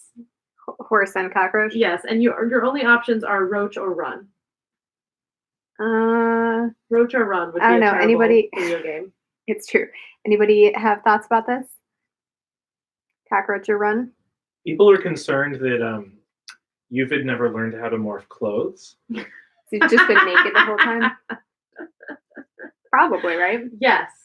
Well, maybe Cassie's letting you wear some of the T-Rex skin. I mean, the thing about roach is it did work the first time, but also it took forever. Yeah, it took you like 5 minutes to morph that roach. Let's do roach again. I don't know. Yeah, let's Okay. go roach. All right, chapter 21. This time I'm gonna get squished. You can't work twice, right? Morph, morph, morph, you think. You can already hear the dinosaurs coming. Boom.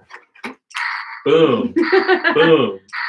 You try to focus your panicky mind on the cockroach. Antennae sprout violently from your head. The changes are beginning. Faster, you think. A sound like rolling thunder. Like a train bearing down on you. Boom. Move it closer. Boom. Boom. You can vaguely make out the herd. Long-necked dinosaurs. Big. Huge tails. Taller than elephants. Or giraffes. Yay! Heads on the same level as the treetops. Why are they running, you demand? A T-Rex, Tobias yells. Heading this way. Boom, Oh, boom, Tobias boom. is there. Boom, boom, boom. The dinos are closing in.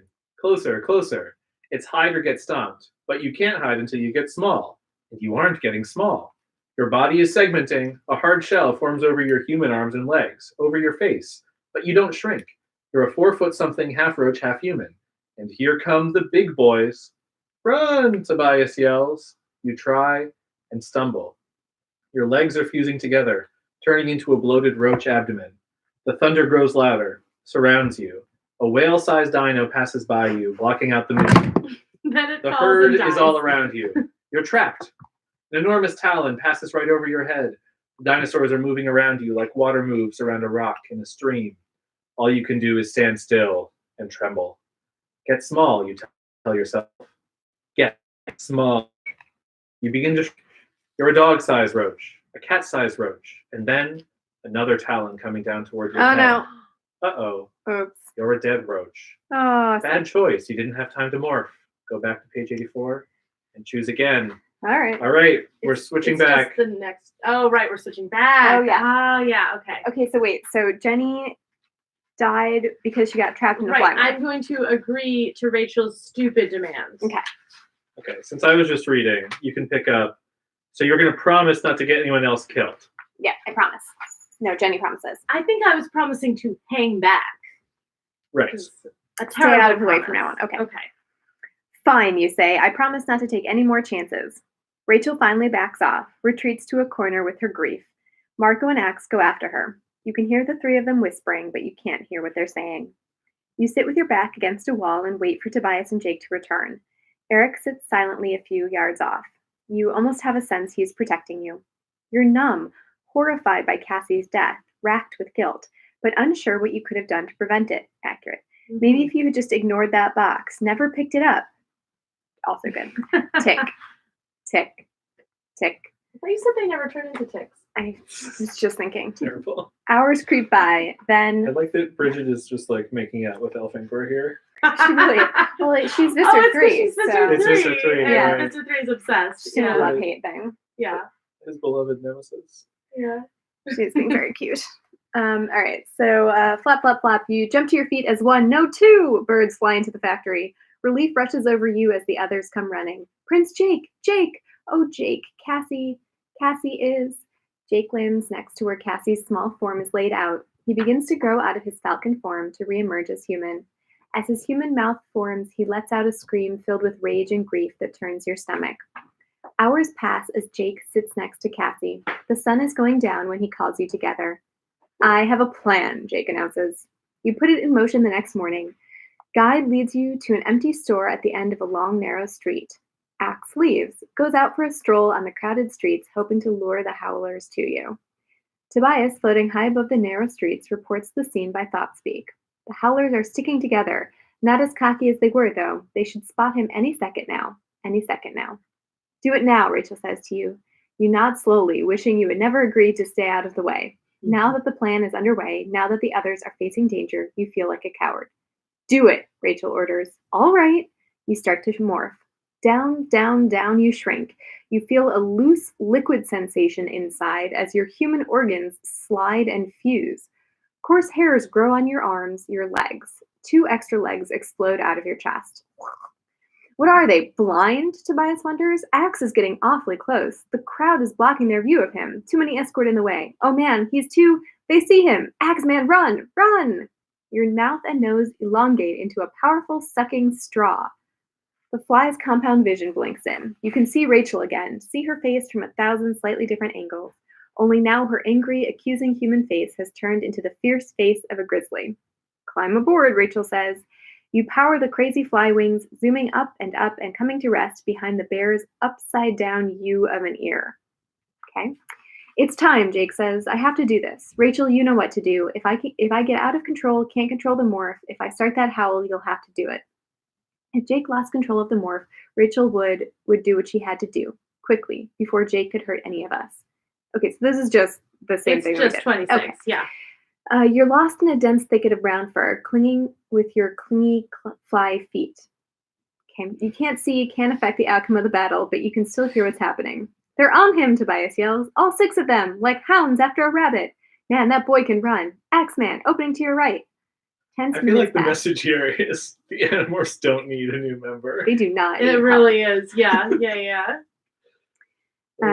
Tense minutes pass. You know Jake is morphing a howler, but you can't see it. Nobody speaks until you can let me go, Jake tells Rachel. Are you sure? Yeah, Jake says. This thing isn't out of control. The killing is a game to the howlers. They're having fun. They're enjoying it. Here they come, Tobias yelled. 30 seconds. Crowd this thing out, X-Man. They're going to have a shot. The sound of flechette guns in the street outside our door, only a dozen feet from us. Ah! Axe cries in pain. He's hit, Tobias yells. Wham! You hear Axe's hooves, pounding that has to be a howler following him. Oh, let's try that again. Pounding that has to be a howler following him. A scuffle. Thumps, bangs, creaks, moans, groans, flechette gunfire, the sound of fists impacting with sensitive fly parts. You can't make out what is happening. Then, no, Jake yells, forget them. This way. Staying down, hiding in Rachel's fur is unbearable. But it's too late now. No. You can't help. You're powerless in your fly morph, and you have your promise to keep. The flood of sounds and vibrations continues. Some sort of weapon burning for minutes. Slaps, bodies falling, guide whining with fear. Now, Jake yells in thought speak. Marco, the memory emitter. Now, he's getting up. What's happening, you wonder desperately. Where is Marco? Ridiculous. Why isn't he responding? Ooh, did you have to get involved? Or you did, sorry. Maybe. Okay. The plan was to pour all of your collective memories into the Howler's head. Your life plus the lives of Jake and Rachel and Marco and Axe and Tobias, even Guide, and the long, long memory of Eric. Once inside the Howler's head, the memories would flow into the endless pool of collective Howler memory. Suddenly, silence. No battle sounds, no Dracon beam fire. Quiet. What happened, you ask cautiously. They're gone, Eric says. The Howlers disappeared. Okay. The canon No ending. choice. End of chapter. Chapter 15. A Squirt world vanishes, simply disappears. You are no longer a fly. You are in your own true body, sitting in the back of a convertible limousine. A gentle What? breeze blows on your face as you're riding through New York City. Confetti floats down from a cloudless blue sky. What? Cheering crowds line the street and shout your name. Who changed the channel? Rachel growls. Elemist, Axe says. Ticker tape parade, Marco says. Does this mean the Yankees won another World Series? You spin around and count your companions. Marco, Axe, Jake, Rachel, Tobias. No Cassie. Admitting your limitations is not easy. The What? booming voice easily fills the canyon of skyscrapers. No joke, you grumble. Why is there a ticker tape parade? You have passed the test. Thanks. But the cost was high. Your actions took a life. Wait, no, they didn't. No. I Your will actions do- took a life. Fine. No. I will do the same. What? What do you mean, you holler? We had a deal. If I won, you would save my parents. Won. That wasn't the deal. You must choose. Oh, come on. But that's impossible. I hate the Elemist. How can you choose? Choosing to let one of your parents live means choosing to let the other die. Would your father wish to live with the knowledge that your mother was infested? Also, you're Would gonna have your to live mother with wish that. to live with the knowledge your father was a slave? The rest of the Animorphs are watching you. Rachel angry, Axe resigned, Marco him. volatile, Tobias's Hawkeyes fierce, impossible to read, and Jake imploring, haunted. You know what you have to do. What imploring? How so? Punch the Elemist. Punch Do the you know Elemist. what you're going to choose? Punch the Elemist. Am I just choosing between my parents? I'm not going to tell you. Wait, What? you're not going to tell me the choice? There is no choice. I'm just. You was about to make a choice. I'm wondering what Jenny thinks he was going to say. Oh, so there okay. isn't actually a like choose A for your mom to live and choose B. Okay. Well, Oh, I'm I surprised. hate this Okay. book. I hate the Elemist. I hate everything. This is not a test. I'm This giving is you so a choice stupid. now. I hate it so much. Are you the It's element? a fill in the blank. I Punch choose the Elemist. blank. I think that Uvid is going to give up themselves Okay, and for both parents to live. Oh, good call. Yeah. that's a good Yeah. call. Punch However, the instead, Elemist. you choose Cassie. I don't think that was a choice. I choose Cassie, you say, and she suddenly appears, sitting between Jake and Rachel, smiling. Hey, she says, I love ticker tape parades. What the fuck? Nice choice. Very nice choice. That's the end? I didn't make that choice! What? It just... Is that the end of the... That's it. Oh, okay. All right. Well, I only died once. That was pretty good. I hate everything. I hate it all. I hate everything about it. Throw it out. The whole thing. No. I also am so skeptical that Uvid would choose Cassie, who he's just met, over both of Uvid's parents. It's a better choice because you would feel chapter 22. like how incredibly guilty would you feel? But like this is the dumbest shit I have ever heard. I hate it all. I hate the Elemist in particular. Punch the Elemist. Please cannot be one of my choices at some point in this book. Agreed. That sounds great. Okay, so wait. I died because I didn't morph cockroach fast enough. Right. So now you're just going to run instead. Okay. Chapter 22. Boom! Boom! Boom! Thank you.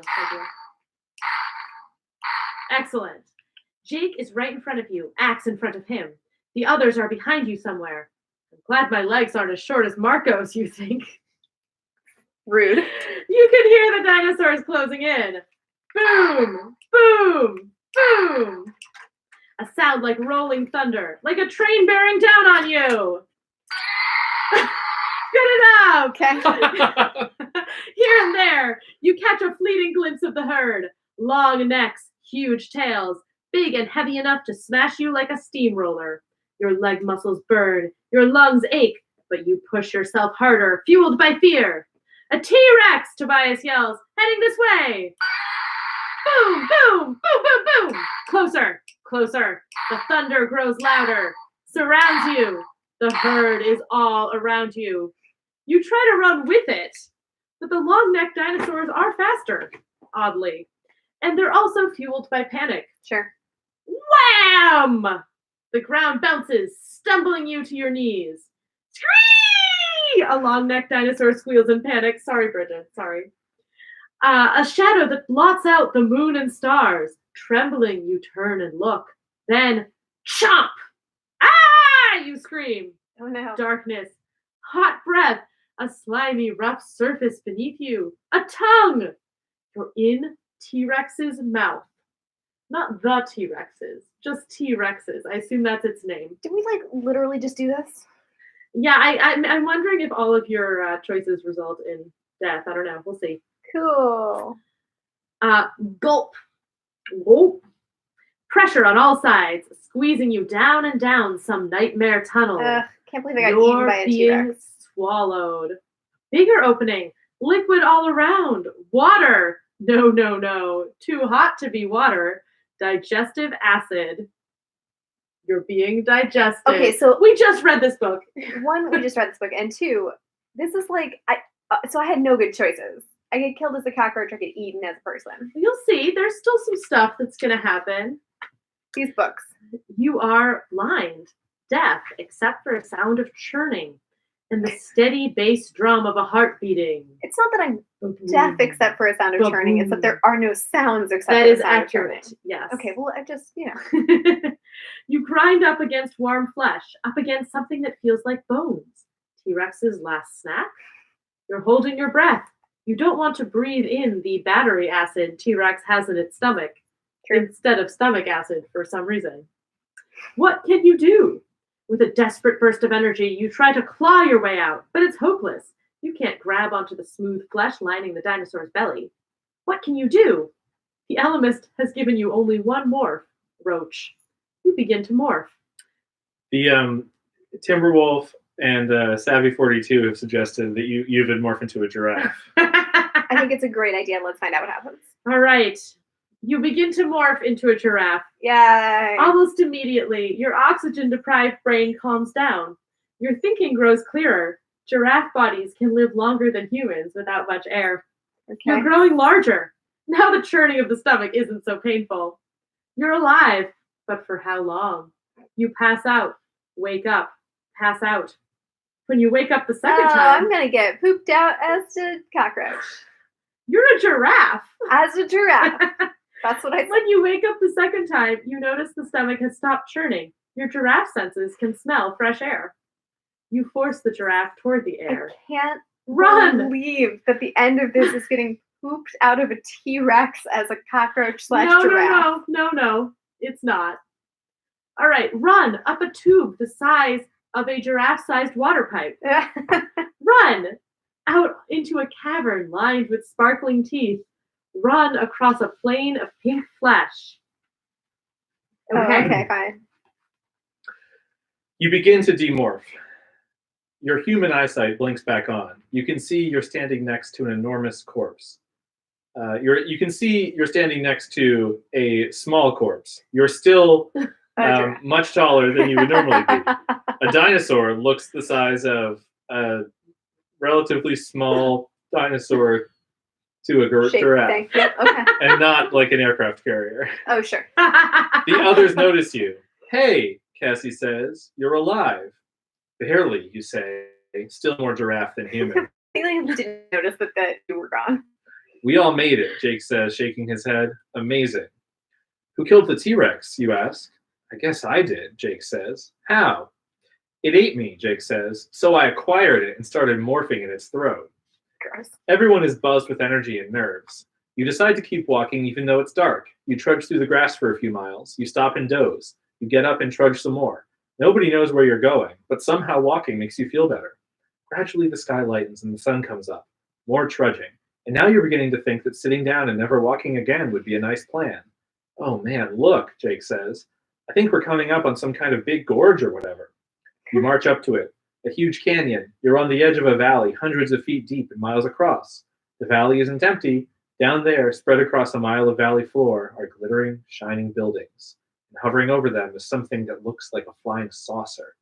What? A flying saucer and dinos? This is getting weird. If you decide to pretend you never saw that city, go to chapter 24. If you decide to investigate, go to chapter 25. What possible outcome could there be to, okay, well, we'll just keep walking and pretend we didn't see the city on the flying saucer? Like, what on earth? You can find out if you want. Why is this a choice? That's bananas. Well, what choice are you going to make? Well, I'm going to investigate it unless... What do people say? Pretend you never saw it. Ignore that city. I mean, I don't know. I don't trust you guys. Ignore Only it. one way to find out. Ignore it. It's your choice, Gray. You can't... You and Uvid. I think we're going to have to investigate it. Although it does only... Wait, hold on. No. Yeah, you know what? Catherine makes a good point. That city leads only to Tobias committing genocide. Let's do it. Let's ignore it. Cover your eyes and hum loudly. Oh my goodness. Walk away. Okay, this is exciting. All right. Let's make all the bad decisions today, you guys. You turned your back on the canyon and walked the way you came. What would the giraffe do? Somehow you've convinced all the other Animorphs to do the same thing. Through the tall grass, heading for the forest. You're hungry, thirsty, itchy, damp from sweating and the heavy humidity. An added plus, you're attracting bugs the size of small birds. Gross. At first, you complain about the bugs, the humidity, but after a while, the group quiets down. Everyone seems to be fighting depression. You have no idea where you're going or how to get home. That's not depression. The That's true hunger enemy and in the time tired. of dinosaurs is depression. Even silent killer. Tobias seems tired. You notice he is flapping from tree to tree, resting while the rest of your weird little group catches up. Once you've crossed the plain, you move into the woods. You stop to drink from a spring. I wish I had a Coke, Jake says as he wipes his mouth with the back of his hand. Anything in the soda family, Marco says. Coke, Pepsi, Sprite, Orangina, root beer? Hey, I've even sucked out a tab. Oh man. Access That's the best thing in this book so far. Axe has one hoof in the edge of the stream. I find the water in this time period quite refreshing, far superior to 21st century water. It must be all the cadmium. He didn't say that last part. I want a shower, Rachel says. They're in the 21st century. Whoa! Okay, so I guess Uvid joined after, I don't know, book 37 or so. Yeah. Okay. No explanation. I want a shower, Rachel says. Why, Cassie asks. You already look impossibly clean and well-groomed. I swear you have some sort of force field that repels dirt. Shh, Tobias says. Why, Marco says. I like to bond by sharing grooming tips. Have I ever told you how I keep my hair so soft and shiny? Okay, I love him. Oh my god. Suddenly Marco's come to life in this chapter, and it's the best part. I think I hear something, Personalities, Tobias finally. says. Jake instantly looks alert. Check it out. You think? You repeat. Birds of prey have incredibly sharp hearing. You don't understand Tobias's hesitation. Tobias flaps hard, straining for attitude. Yes, it does say straining Does it for say attitude? It says attitude. A plus He's attitude. You know, like I think- Marco just got such a good attitude. I also Tobias needs want more attitude in this Yeah, book. he's It's straining true. for it. Uh-oh, a Deinonychus. Only about 4 feet to your left. Oh no. You So spin. you can see that alien city from miles away. Sure, but the But Deinonychus, the Deinonychus. just snuck right up on us. 4.5 feet too far. Wow. You spin, scan the trees. Tobias knows a lot more about dinosaurs than you, and he's worried. Also, you can see it, I Yeah. assume. I don't see anything, Jake said. For some reason, no one can see the dinosaur that's 4 feet away. Well, they didn't see the city, possibly, so fine. Rachel is, maybe now they just pretend not to see things. Oh, I think. Rachel is already starting to morph. She's growing, sprouting grizzly fur. What's a Deinonychus? We've had a request for the song. How does it go? How does it go? Deinonychus. Deinonychus. Something like It's, that. That's and the chorus. with its powerful jaw, Oh yeah. right? With its powerful claw. Yeah, we're gonna have to find it or I'll something. find the Okay. lyrics while you do that. Deinonychus. Yeah. Da-da-da-da. Yeah. All right. Aren't those the baddies from Jurassic Park, you ask? Those were velociraptors, Marco says. What's the difference, Cassie asks, now somehow knowing nothing about animals. Deinonychus are bigger, Tobias says, sounding puzzled. It's weird. Paleontologists say Deinonychus was a smart pack hunter, but this one is alone. Maybe Oh, it's an no. outcast, Rachel suggests, like a lone wolf. No. You have another idea. Or No. coming from your left. Coming from your right. You spin around just in time to see a flash of motion. A man-sized dinosaur leaping. Then, bam! Sharp talons hit your chest, knocking you onto your back. You're pinned to the ground. You beat on its pebbly flesh with your bare hands, which you've morphed now. The dinosaur lifts one talon. It points a wicked, down-curved claw at your guts. No, you yell. Slash! You're lunch for a Deinonychus. Go back to page 93 and choose again. Fine. Yeah, it's just the next chapter. I've definitely had fewer deaths. You definitely won the no deaths game. All right. Chapter 25. You've got to get down there somehow, you say. Investigate.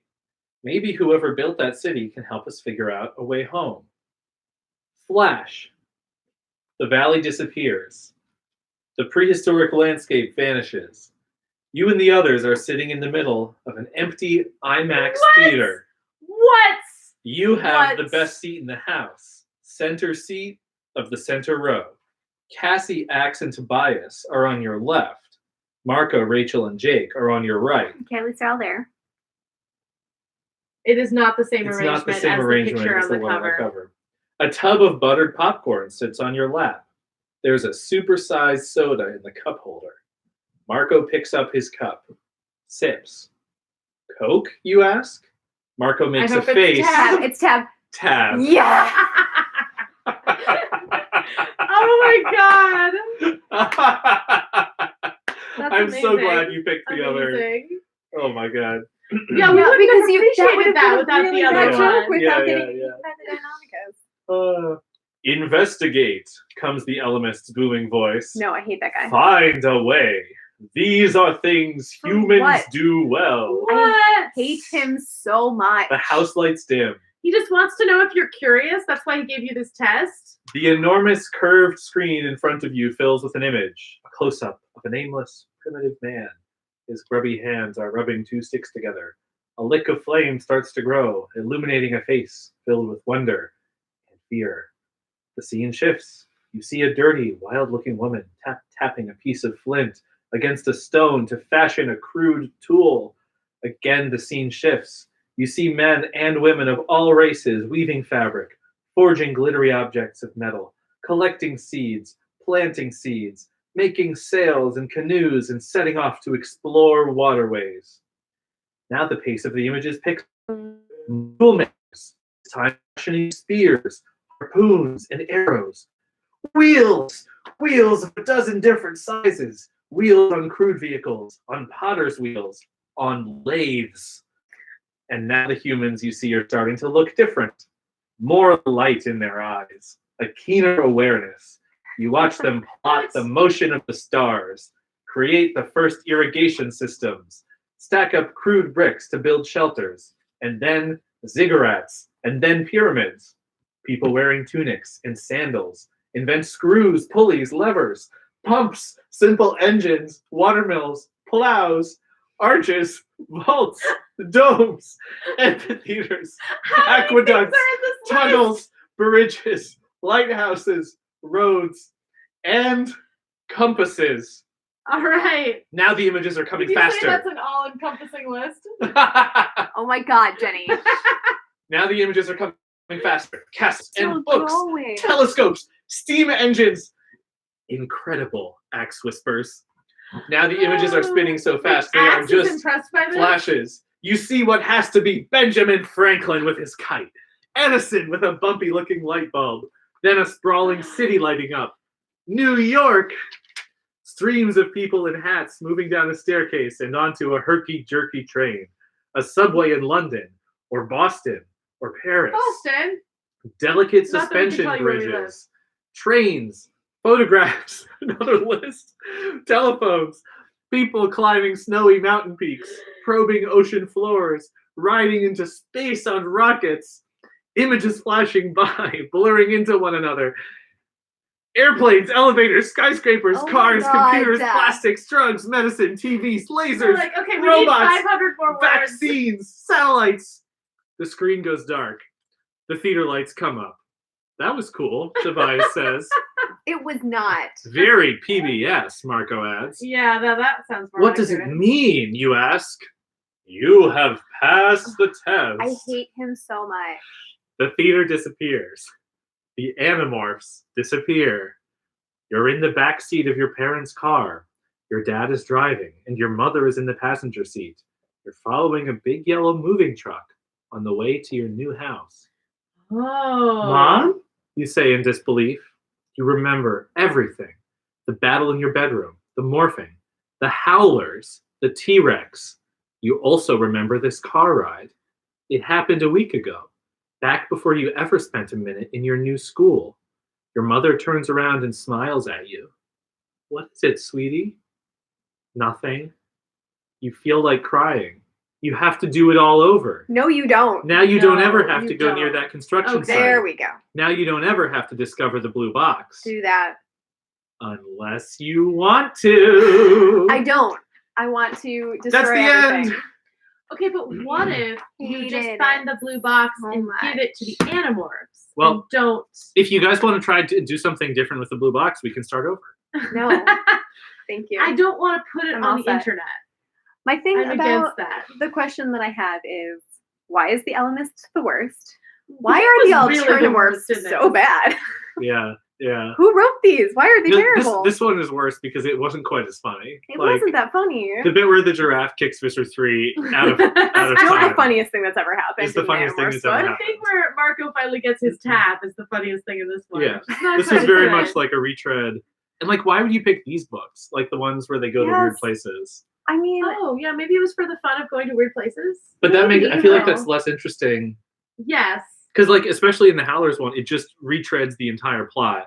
Right? Yeah. Like And it seems like there was no option in the Howlers one to like pass the test entirely. It seems Yeah. like you can only pass the test by choosing Yeah. B. and like in Alternamorphs 1, it was fun because you were kind of, while the stuff was going on, you had like a parallel yeah, journey. you got to have Right. an adventure instead of like, I guess I'll sit on Rachel while like she has an adventure. True. Yeah. Yeah. You didn't get very their dumb. own. I guess I'll be a adventure. cockroach while they kill a T-Rex. And this was in the other one, it was sort of like it was good choice, bad choice, right? You die, you die, you die, you die. Yeah. Here you get the 2 branches, but there's not enough space in the book to do a lot with it, right? So Yeah. why did they feel like they had to use existing Animorphs books for all of these? Because it did seem like they were kind of locked into what happened in those timelines. Why didn't they just do a new Animorphs adventure? That would have been Because so it would much have better. required creativity. I don't know. I mean, at they the got end a of it- writer to write it. Yeah, but guess. at the end it was 4-page list of human achievements. Like, it's writing it is like kind of a stretch for this book. This was like a copy and paste book if I've ever seen it. Yeah, no, it was like, we promised that this book would be 25,000 words, and it's only 24,500 words. Okay, another page of human achievements. Yeah. Some of our wonderful participants suggested that they could have added iPods, trains, jewels, There were The some Nintendo iPods Space pencil. yet. The Nintendo Switch. 8-tracks. Space pencil. You guys are all excellent. Oh, this is fantastic. It would have been amazing if they'd like foreshadowed some actual human invention. You were given a test for Like something that was not your fault, and your reward for being curious and a spectator is to be a non-curious spectator and avoid the adventure altogether. Good point. Aaron Sinner points out that every idea for a new Animorphs adventure had to be turned into an actual Animorphs That's so book. true. That is a good point. Very good. Good point. Yeah, Oh, that's they were not.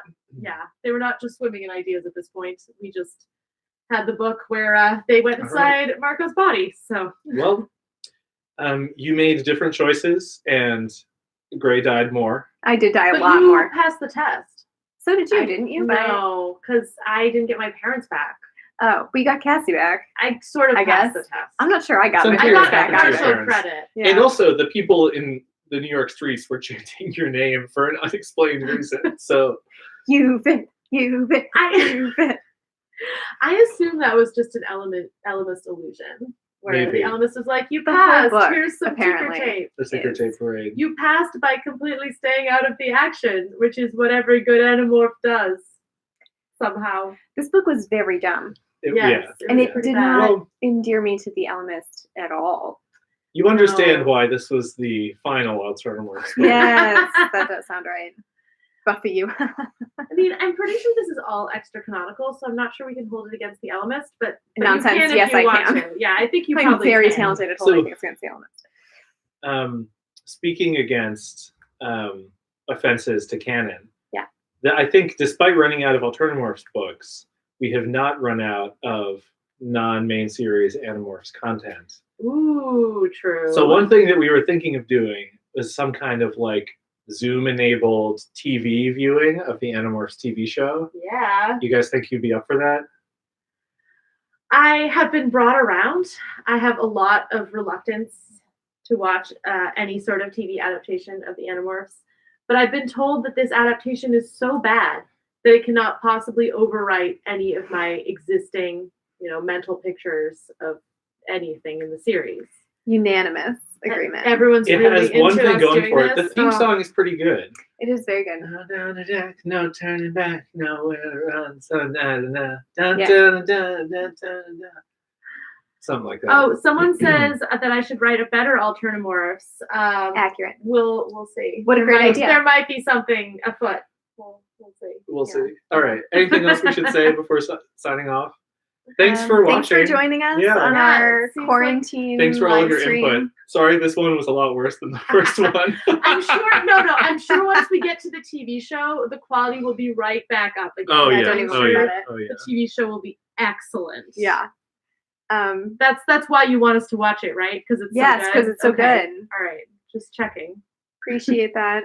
We will be back in your feeds at some point. We've got a podcast coming out tomorrow, and then after that, the quality of the podcasts may diminish slightly, just because Sound quality. Same. I mean, possibly the also content, but sound quality may diminish as we are doing this in a slightly different way now that we are, trying to be good and prevent spreading coronavirus. But we should also plug episode 42, which comes out in a couple of weeks. Yes. Features Emily 1 Ellett, week. the voice. 1 week. Emily Yeah. Ellett, the voice of Rachel.